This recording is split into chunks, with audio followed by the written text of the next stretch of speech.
Hello students, तो welcome to the class of physics. अपन कर रहे थे chapter number 5 laws of motion. तो अपन ने लास्ट वीडियो में अपन ने फ्रिक्शन के कुछ टर्म्स के बारे में पढ़ा, फ्रिक्शन के बारे में पढ़ा और अपन ने कुछ उसके साथ में उसके न्यूमेरिकल्स भी किए। अब फ्रिक्शन और कहाँ कहाँ पे काम आता है। अभी तक सारा का सारा अपन ने जो फ्रिक्शन के बारे में पढ़ा वो सारा का सारा प्लेन रोड पे था, मतलब एक सीधा स्ट्रेट लाइन में था।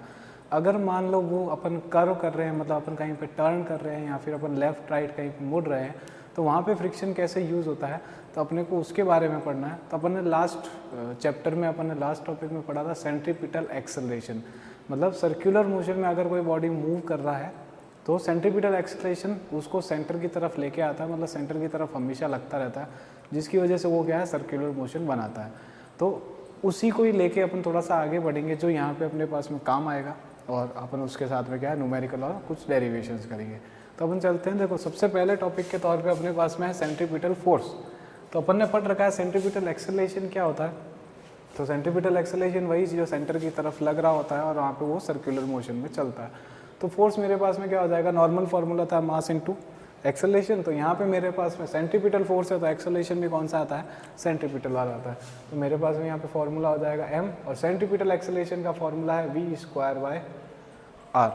एंड अपन इसको चेंज भी कर सकते हैं। तो v को अपन लिख सकते हैं r ओमेगा का whole square upon r, that is m r² omega square upon r। तो मेरे पास में fc चेंज हो जाता है m r ओमेगा स्क्वायर। तो एक मेरे पास में फार्मूला ये याद रखना है और एक मेरे पास में फार्मूला ये याद रखना है। तो दोनों में से जो यूज़ आएगा क्वेश्चन के तौर पे अपन वो दोनों यूज़ करेंगे। अदरवाइजली अपन को पता ही है कि एक जनरल फार्मूला याद रखना है, दैट इज़ द mv²/r। तो इसका डेफिनेशन क्या बन जाता है, an object making a circular motion, जब कोई ऑब्जेक्ट एक सर्कुलर मोशन बना रहा है, is always under the effect of centripetal force. जब भी कोई सर्कुलर मोशन बना रहा है हमेशा उसके साथ में कौन लग रहा होता है, सेंट्रीपिटल फोर्स। और ये मेरे को this force is normal to the velocity. अब अगर ये वेलोसिटी ऐसे मतलब ये सर्कुलर मोशन ऐसे बना रहा है तो वो भाई साहब इधर जा रहे हैं, तो फोर्स किधर लगता है, इधर। तो इसका रिजल्टेंट वो इधर लग जाता है और वो इधर की साइड में क्या हो जाता है, टर्न। तो that is the force and velocity. तो उनके बीच में एंगल कितना होता है, 90 डिग्री। नॉर्मल मतलब मेरे पास में परपेंडिकुलर होता है and directly towards the centre of the circle. तो ये यहाँ पे फोर्स किसकी तरफ लग रहा है, सेंटर की तरफ लग रहा होता है। That is the centripetal force. And अगर मान लो सेंट्रीपिटल फोर्स को क्या कर दिया, हटा दिया गया, मतलब रिमूव कर दिया, तो ये सेंट्रीपिटल फोर्स हट गया तो रिजल्टेंट भी नहीं बनेगा। रिजल्टेंट नहीं बनेगा तो जिस वेलोसिटी या जिस डायरेक्शन में वो जा रहा है उसी डायरेक्शन में वो सीधा सीधा क्या कर जाएगा, आगे बढ़ जाएगा। तो when centripetal force is removed, body keeps moving in a straight line. वो क्या है, सीधी सीधी लाइन में आगे बढ़ जाएंगे। तो ये था पूरा का पूरा क्या, सेंट्रीपिटल फोर्स के बारे में। अब अपन चेक करते हैं कि सेंट्रीपिटल फोर्स कैसे कहाँ पे क्यों लगता है। तो centripetal force for a car turning on a plain road. अभी अपन प्लेन रोड पे देख रहे हैं, फिर अपन बैंकिंग रोड पे भी देखेंगे। प्लेन रोड मतलब सीधा सीधा, बैंकिंग रोड मतलब थोड़ा सा अपने को क्या है, टिल्टेशन देना। तो प्लेन रोड पे मतलब क्या है, उसको टर्न करवाना है, ठीक है। तो ये अपन मान लेते हैं ये अपने पास में प्लेन रोड है, ठीक है। अपन इसको क्या करेंगे, कार को टर्न करवाएंगे। तो कार सबसे पहले इस डायरेक्शन में जा रहा है, ठीक है। अब उसको क्या करना होता है, टर्न करना है। तो बाय द इनर्शिया अपन ने फर्स्ट चैप्टर मतलब 5th चैप्टर में अपन ने पढ़ रखा है कि जिस डायरेक्शन में वो जा रहा है वो उसी डायरेक्शन में ही जाना चाहेगा। तो वो भाई साहब किस डायरेक्शन में जाना चाहेंगे, इसी डायरेक्शन में ही वो जाना चाहेंगे। लेकिन अपने को टर्न करना है तो टर्न करने के हिसाब से वो ऐसे क्या हो जाएगा, टर्न हो जाएगा, मतलब इस डायरेक्शन में उसका वेलोसिटी आ जाएगा। अब वो जा इस डायरेक्शन में रहा था, चला जाएगा क्या, इस डायरेक्शन में। अब इस डायरेक्शन में जा रहा है मतलब इस डायरेक्शन में उसका क्या है, इंटेंशन है। अगर वो जब भी जाना चाहेगा तो उसका गाड़ी उधर जाना चाहेगा, तो अपनी गाड़ी जब भी स्लिप होती है तो अपन उधर निकल रहे हैं, ना कि इधर निकल रहे होते हैं। तो ये चीज़ अपने को इमेजिन करना है कि जब भी अपनी गाड़ी स्लिप होती है, अगर अपन इस तरफ टर्न कर रहे हैं तो स्लिप होएगा तो गाड़ी उधर जा रहा है, मतलब अपना इंटेंशन जहाँ पे था अपना उधर ही चला जाता। एंड अगर स्लिप नहीं हो रहा है तो बाय द फ्रिक्शन यहाँ पे लग जाएगा और आप वहाँ पे क्या कर जाओगे, टर्न कर जाओगे। तो ये चीज़ अपने को याद है। एंड अगर मान लो गाड़ी अपनी इधर की साइड में टर्न करना होगा तो अपन स्लिप उधर की साइड में हो जाते हैं। तो ये चीज़ क्यों अपन स्लिप वहाँ पे क्यों होते हैं, क्योंकि वहाँ पे अपने पास में क्या इंटेंशन ऑफ अपना मोशन लग रहा है, और इंटेंशन ऑफ मोशन के अगेंस्ट में अपने को पता है वहाँ पे क्या लग रहा होता है, फ्रिक्शन लग रहा होता है। एंड इस डायग्राम को देखो, ये देखो टर्न कर रहा है मतलब एक तरीके से ये पूरा का पूरा क्या बनाएगा, एक सर्कुलर मोशन बनाएगा। तो इधर की साइड में अपने पास में क्या लग रहा है, फ्रिक्शन लग रहा है। अपने को पता इधर की साइड में अपने पास में कौन लगेगा, एफ सी बोलो तो सेंट्रीपिटल फोर्स। क्यों, क्योंकि वो एक सर्कुलर मोशन के तौर पे क्या कर रहा है, टर्न कर रहा है। तो this is the intention of motion, ये मेरे पास में फ्रिक्शन फोर्स। तो अपने को इसका लैंग्वेज याद होना चाहिए। मैं अभी लैंग्वेज भी आपको बता दूंगा कि इसका लैंग्वेज कैसे लिखना है। तो इसका एक फॉर्मूला भी बनेगा कि किस स्पीड से अगर वो घुमाए तो इसका गाड़ी स्लिप नहीं होएगा, आराम से टर्न कर जाएगा, अदरवाइजली गाड़ी क्या हो जाएगा, स्लिप हो जाएगा। तो that is the turning of a car on a plain road. उसका इंटेंशन इस डायरेक्शन में, मतलब बाहर की तरफ जाना है, लेकिन अपन इसको यहाँ पे टर्न कर देते हैं बाय द सेंट्रीपिटल फोर्स। तब इसका लैंग्वेज देखते हैं, तो लैंग्वेज से आपको क्या है ज़्यादा समझ में आएगा। फिर अपन उसका कैलकुलेशन भी बनाते हैं। तो देखो मैंने इस डायग्राम को थोड़ा सा मॉडिफाइड किया, ज़्यादा कुछ नहीं, वही का वही है।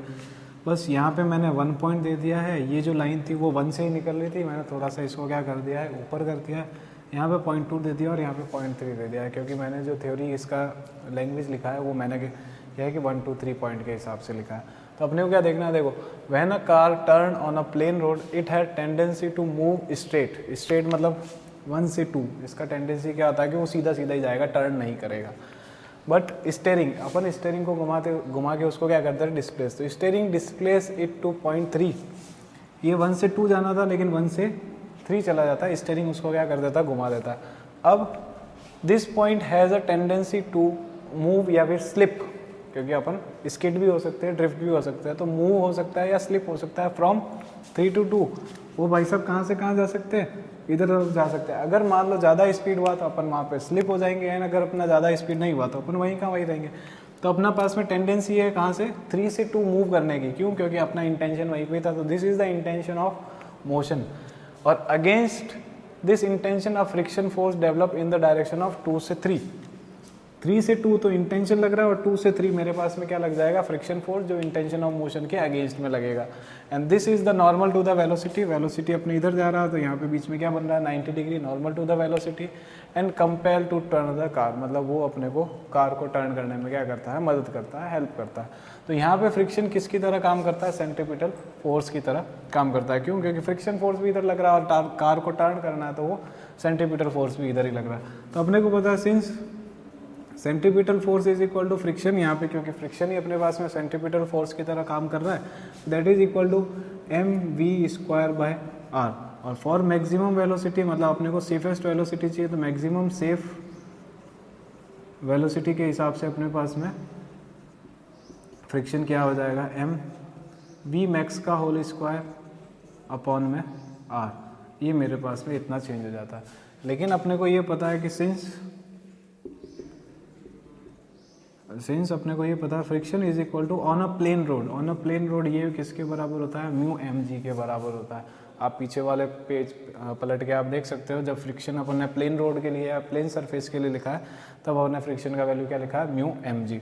तो by the first and second, from first and second अपन ये कह सकते हैं कि mv मैक्स का whole square upon r is equal to mu mg।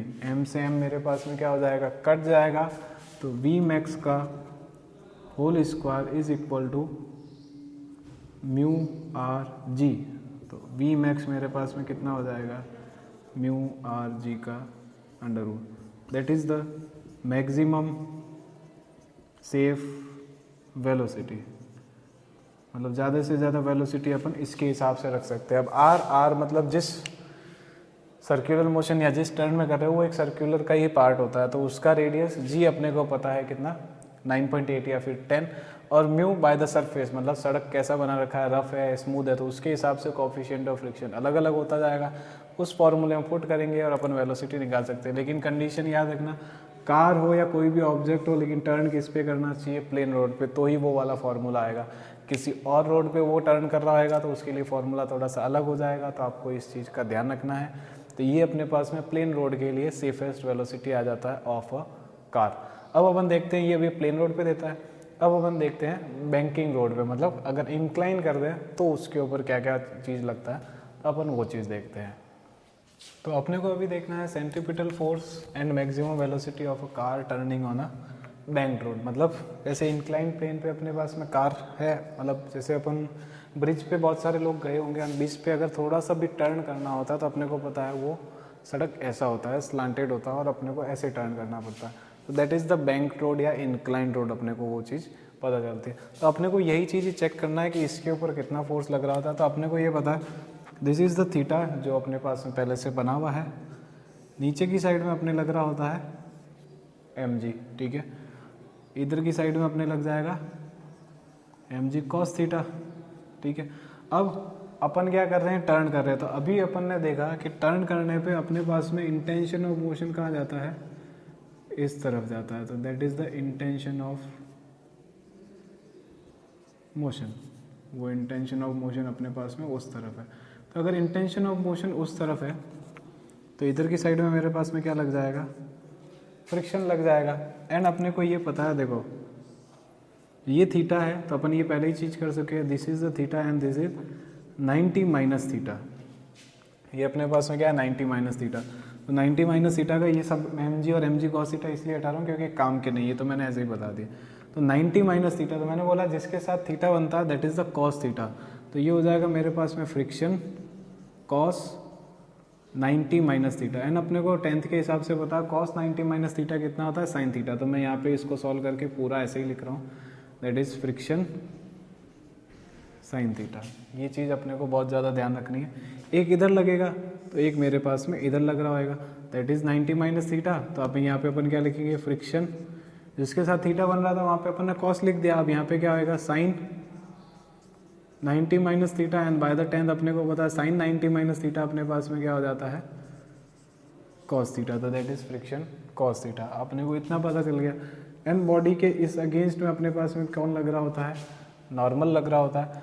तो अब इस चीज़ को समझते हैं। देखो ये मेरे पास में पूरा का पूरा क्या बना रहा है, 90 बना रहा है।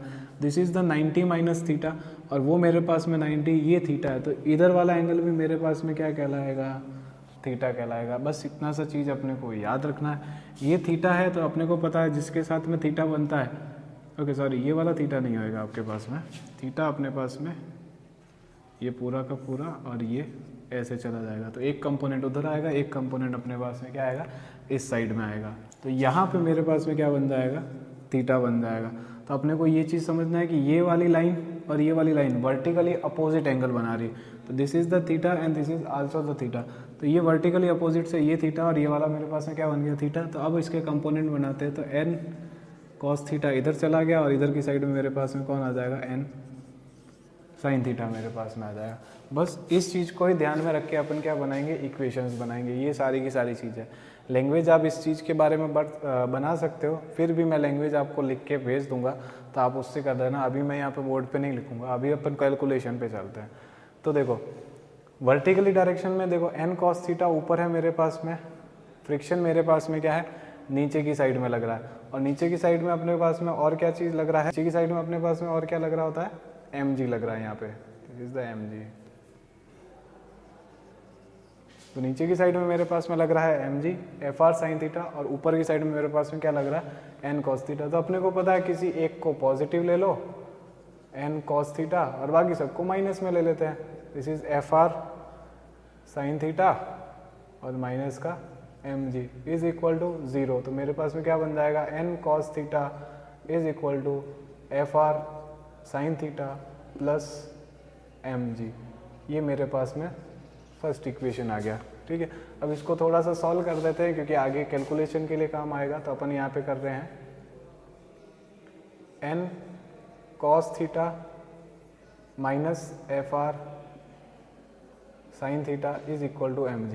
मैंने बस इसको वहीं पे ही रहने दिया, mg को उधर लेके आ गया। This is the equation number first. अपन इसको क्या कर देते हैं, इस इक्वेशन को फर्स्ट नंबर लगा देते हैं। अब चलते हैं वर्टिकली डायरेक्शन में, मतलब ये हॉरिजॉन्टल डायरेक्शन। अभी अपन ने देखा वर्टिकल डायरेक्शन में अब कार टर्न कर रहा है। तो मैंने इससे पहले वाले डेरिवेशन में बताया जैसे ही कार टर्न करता है तो टर्न करने के लिए अपने को जो फोर्स लगता है that is force is the centripetal force. And अभी अपन बोल रहे हैं कि यहाँ पे दो फोर्स लग रहे हैं, तो दैट इज दो फोर्स अपने पास में क्या है, n sin theta plus fr cos theta. दोनों को प्लस क्यों किया, क्योंकि दोनों का डायरेक्शन क्या था, सेम था। और कार टर्न किसकी वजह से हो रहा है, mv²/r, that is the second equation. ये मेरे पास में दो इक्वेशन बन जाएगा और अपने को इसी को इक्वेशंस को क्या है, सॉल्व करके अपन इसका सेंट्रीपिटल फोर्स और मैक्सिमम वैल्यू निकालेंगे। तो सेंट्रीपिटल फोर्स हो गया तो अपन क्या करते थे 1/2 कर देते हैं, पहली इक्वेशन को दूसरी इक्वेशन से क्या कर दिया डिवाइड कर दिया। तो अपन कर देते हैं n cos theta minus friction sine theta is equal to mg, और इसके डिवाइड में आएगा ये वाला n sine theta plus friction cos theta, इधर आ जाएगा अपॉन में mv²/r। जब अपन इसको सॉल्व करते हैं तो देखो इसमें अपन क्या करते थे डिवाइड बाय n कर देते हैं, ऊपर और नीचे डिवाइड बाय कॉस थीटा से जैसे डिवाइड करेंगे तो क्या बनेगा, ऊपर है मेरे पास में n cos थीटा अपॉन में n cos थीटा, इसको दे देंगे अपन। फिर है मेरे पास में फ्रिक्शन साइन थीटा, तो माइनस का फ्रिक्शन साइन थीटा, इसको भी देना पड़ेगा मेरे को n cos थीटा। फिर टोटल डिवाइड में मेरे पास में ये दो टर्म्स है तो इनको भी मैं n cos थीटा से क्या कर दूंगा डिवाइड कर दूंगा। तो this is the n sine theta upon में n cos थीटा आ जाएगा, plus friction cos theta upon में n cos थीटा हो जाएगा। ठीक है, और इसको अगर सॉल्व करेंगे तो m से m मेरे पास में कट जाएगा, r मेरे पास में घूम के ऊपर आ जाएगा, तो दैट इज r अपॉन जी आ रहा है तो आर जी अपॉन v², ये मेरे पास में यहीं पे ही रह जाएगा। अब इसको सॉल्व करते हैं तो देखो n से n कट गया, cos थीटा से cos थीटा भी कट गया, तो बच गया 1। यहाँ पे फ्रिक्शन अपॉन n बचा, और sine theta upon cos theta मेरे पास में क्या होता है tan थीटा। n से n फिर कट जाएगा, साइन अपॉन cos मेरे पास में हो जाएगा tan theta, plus friction upon n is equal to cos theta से cos थीटा कट जाएगा, that is R G upon v²। तो अपने को देखो पता है since friction is equal to mu n, अपने को ये चीज़ पता है, तो म्यू इज इक्वल टू मेरे पास में आ जाएगा फ्रिक्शन अपॉन n। तो अपने पास में फॉर्मूला क्या हो जाएगा, therefore 1 minus friction upon n को क्या लिखना है म्यू लिखना है, तो 1 minus mu tan theta upon में tan theta plus mu is equal to R G upon v² को इधर भेज दो और उसको पूरे को उधर लेके आ जाओ, तो v² is equal to R G mu plus tan theta upon 1 minus mu tan theta, और v इज इक्वल टू मेरे पास में क्या हो जाएगा under root R G mu plus tan theta upon 1 minus mu tan theta. तो that is the maximum velocity. ये मेरे पास में क्या हो चुका है मैक्सिमम वेलोसिटी का फॉर्मूला आ गया कि किस वेलोसिटी से अपन बैंकिंग रोड पे अपन इसको टर्न करेंगे। एंड अगर मान लो बैंकिंग रोड पे अगर मान लिया if friction is equal to 0, तो फ्रिक्शन को जैसे ही 0 कर देता तो म्यू इज इक्वल टू मेरे पास में आर जी, ये 0 तो 0 प्लस टेन थीटा, तो अपने पास में ऊपर बच जाएगा कितना ten theta upon 1 minus 0 into ten theta, तो ये मेरे पास में 0, तो मेरे पास में ये क्या बन जाएगा under root R G tan theta. तो कंडीशन आ सकती है कि अगर मान लो सरफेस के पास में फ्रिक्शन है तो मेरा ये फार्मूला लगेगा, एंड अगर मान लो सरफेस के पास में फ्रिक्शन नहीं है तो मैं ये वाला फार्मूला लगाऊंगा। तो this is the derivation for the centripetal force of the maximum velocity for a car turning on a bank road. अब इसके अंदर नॉर्मल रिएक्शन भी पूछ लेते हैं कि नॉर्मल रिएक्शन कितना लग रहा है, तो उसका भी मैं पूरा का पूरा डेरिवेशन करके भेज दूंगा। वैसे पूछते नहीं है लेकिन वो एक्स्ट्रा पार्ट है, तो मैं उसको भी इसके साथ में ऐड करके आपको भेज दूंगा, और इसका लैंग्वेज भी होता है। तो पहले खुद से ट्राई करना, फिर मैं जो लैंग्वेज भेज रहा हूँ उससे आप मैच करना, तो आपको लग जाएगा कि लैंग्वेज कितना भी लिखना भी इम्पोर्टेंट है और उसी के मार्क्स है। तो खुद से लैंग्वेज बना के लिखोगे तो सीखने में आएगा, क्योंकि नेक्स्ट ईयर फिर वापस बहुत सारी लैंग्वेजेज लिखनी पड़ती है। तो इसीलिए ध्यान रहे कि अपन उस लैंग्वेज को प्रॉपर लिख पाएँ, तो अपने लिए वो बेनिफिशियल रहेगा। तो ये अपने पास में कुछ डेरिवेशन थे, तो अपने को ये चीज़ याद रखना है। फिर नेक्स्ट वीडियो में अपन करेंगे वर्टिकल सर्कुलर मोशन, तो वो थोड़ा सा और अलग होता है, एक साइकिल का भी केस आएगा, तो वो अपन देखेंगे। तब तक के लिए आप क्या है इसी को ही याद रखें।